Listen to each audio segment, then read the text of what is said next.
윤석열 1년. 노조 악마화로 일관한 죽음의 노동정책. 전지훈 편집위원. 시민언론 민들레는 창간사 첫 마디에서 윤석열 정권 6개월을 거대한 퇴행의 시대라고 규정했습니다. 다시 6개월이 지난 지금도 마찬가지입니다. 아니, 시간이 갈수록 더 악화하고 있습니다. 이에 현 상황을 집중 분석하는 윤석열 정부 1년을 말한다 기획 기사를 8일부터 닷새간 연재합니다. 12일에는 마지막으로 전문가 좌담회가 예정돼 있습니다. 학교 다닐 때 공부를 못해 농고 졸업했습니다. 먹고 살려고 노동조합에 가입했고 열심히 살았습니다. 그런데 오늘 제가 구속영장 실질 심사를 받아야 합니다. 억울하고 창피합니다. 정당하게 노조활동을 했는데 집시법 위반도 아니고 업무방해 및 공갈이랍니다. 제 자존심이 허락되지가 않네요. 이 비통한 죽음과 마지막 절규의 윤석열 정부 노동정책 일련의 모든 것이 다 담겨 있다. 학벌과 능력이 최우선인 한국 사회에서 대부분의 사람들처럼 고인이 의지할 것은 몸뚱아리밖에 없었다.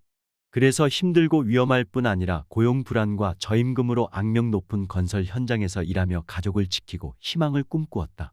그나마 의지할 수 있는 것은 노동조합이었다. 부나 권력이 없는 사람들은 같이 뭉쳐야 권리를 요구할 수 있기 때문이다. 노조로 뭉친 건설 노동자들은 임금 인상과 고용 보장을 요구했고 죽지 않고 일할 수 있는 건설 현장을 위해 투쟁했다. 무엇보다 우리는 노가다가 아니라 노동자라며 존중을 요구했다. 최고의 학벌과 능력을 자처하는 서울대 법대 출신이 유독 많다는 윤석열 신건부 정권이 들어서면서 이 모든 것은 공격당했다. 정부는 경찰과 검찰을 앞세우고 언론들의 바람잡이 속에서 건폭, 공갈, 갈취를 운운하며 건설노조를 몰상식하고 파렴치한 깡패 집단으로 몰아갔다. 수많은 건설노조 활동가들이 체포, 기소, 구속됐다.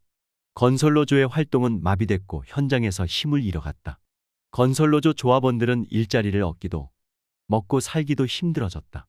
노동자들의 마음속에서 공포는 커졌고 건설노조 악마화 속에서 자존심은 시궁창에 처박혔다. 결국 양해동 강원건설지부 3지대장은 자기 몸을 불살랐다.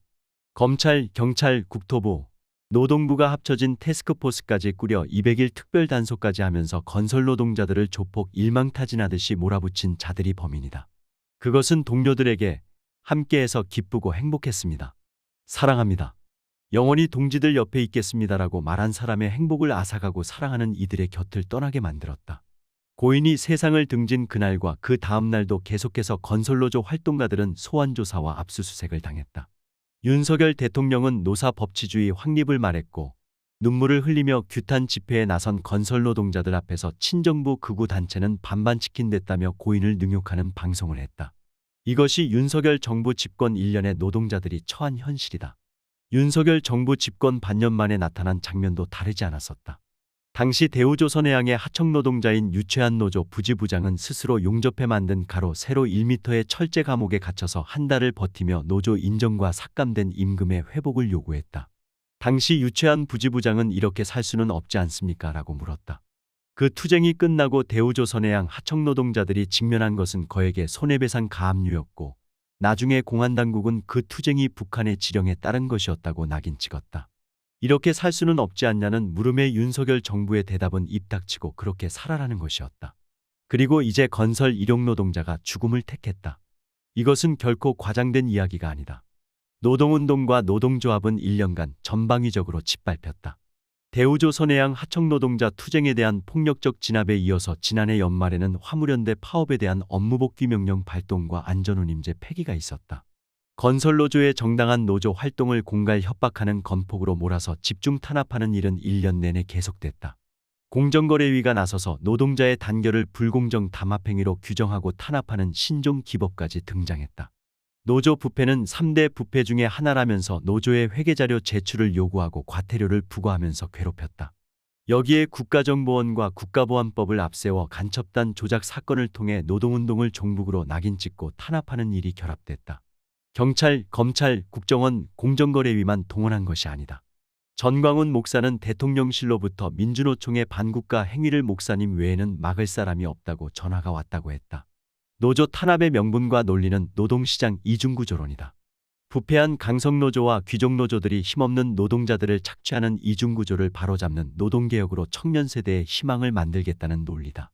따라서 윤석열 대통령이 말하는 기득권 카르텔은 보통의 상식과 달리 재벌, 족벌언론, 정치검찰이 아니라 민주노총, 언론노조, 민변을 뜻한다. 이 논리의 가장 큰 역설은 신자유주의 정책으로 노동시장 이중구조를 만든 장본인들이 그 이중구조의 가장 밑바닥에 있는 노동자들을 더욱더 짓밟고 쥐어짜기 위한 핑계라는 것에 있다. 실제로 윤석열 정부 1년 내내 탄압의 표적이 된 것은 저임금에 시달리는 조선소 하청노동자, 노동기본권도 빼앗긴 화물운수 노동자, 고용 불안의 대명사인 건설 일용 노동자들이었다. 이것은 결코 우연이 아니다. 윤석열 정부가 지지율을 올리기 위해서 노조를 때린다는 말도 원인과 결과를 혼동하는 것이다. 문제의 본질은 힘없는 노동자들일수록 노조로 뭉쳐야 권리를 되찾고 인간답게 살 수 있다는 데 있다. 그래서 2016년 촛불 이후에 기회가 열리면서 노조 조직률은 그 후 5년간 4%가 높아졌다. 이를 추동한 것은 대기업과 공공부문의 비정규직과 청년 여성 노동자들이었다. 이 물결이 중소기업과 민간부문까지 확대될 수 있다는 것이 권력과 자본의 큰 우려였다. 특히 이 추세가 상대적으로 더 좌파적이고 전투적인 민주노총의 성장으로 나타나는 것을 심각하게 봤다. 최초로 비정규직 출신의 민주노총 위원장이 탄생했을 뿐 아니라 지난 몇 년간 민주노총의 주된 투쟁은 대부분 비정규직과 여성 노동자들이 주도했다. 전경련 권태신 부회장은 이에 대한 공포에 가까운 우려를 최근 이렇게 표현했다. 문재인 정부는 노조가 주인인 나라, 즉 노조 공화국을 만들었다. 대한민국은 노조에겐 천국, 기업에겐 지옥 같은 곳이 됐다. 노조 공화국은 한국 경제의 몰락과 공산주의화로 직결된다. 이는 지난 대선 때 윤석열 후보의 주장과 일치한다. 따라서 윤석열 정부가 민주노총을 중심으로 한 노조 탄압에 집중하는 것도 그 중에서도 특히 비정규직, 하청, 일용직 노동자들을 더 잔인하게 탄압하는 것도 우연이 아니다. 노동자들이 노조로 뭉쳐서 권리를 요구하는 것을 중단시키고 그 방향을 역전시키기 위한 의식적이고 체계적인 반격이라고 봐야 한다. 실제로 2016년 촛불 이후에 꾸준히 상승해온 노조 조직률은 지난해부터 주춤하기 시작했다. 이것을 윤석열 정부는 노동개혁이라고 부르고 있다. 윤석열 정부가 지난 1년 동안 추진한 방향을 살펴보면 그 내용은 윤석열 당선자의 인수위 시절에 경총이 전달한 신정부에 바라는 기업정책 제안서의 내용을 거해 복붙한 것에 가깝다. 민주노총을 어느 정도 무력화시키고 내년 총선에서 지금의 여소야대 국면을 어떤 식으로든 바꿔놓으면 이런 정책을 더욱 본격적이고 전면적으로 추진할 것이다. 그러면 예컨대 건설 현장에서는 탈의실도 없이 흙먼지 가득한 곳에서 옷을 갈아입고 옆에서 동료가 떨어져 죽어도 말 한마디 못하며 노가다라고 멸시와 무시를 당하는 과거가 다시 돌아올 것이다. 반면 민주노총은 노동시장 이중구조를 해결하기 위해서는 5인 미만 사업장 근로기준법 확대 적용, 모든 노동자의 노동 3권 보장, 최저임금 대폭 인상, 파견법 기간제법 등 노동학법의 개정, 산별교섭을 통한 격차 해소 등이 필요하다고 주장한다. 이런 과제를 이루고 윤석열 정부를 막아서기 위한 하반기 총파업을 예고하고 있다. 동시에 국민의힘뿐 아니라 민주당도 제대로 대변하지 못하던 노동자들의 목소리를 위한 정치 세력화도 추진하고 있다. 윤석열 정부의 노동정책에 반대하고 노동자들의 삶과 생명이 존중되는 사회를 바라는 모든 사람은 이러한 민주노총의 요구와 투쟁을 지지하고 연대해야 한다.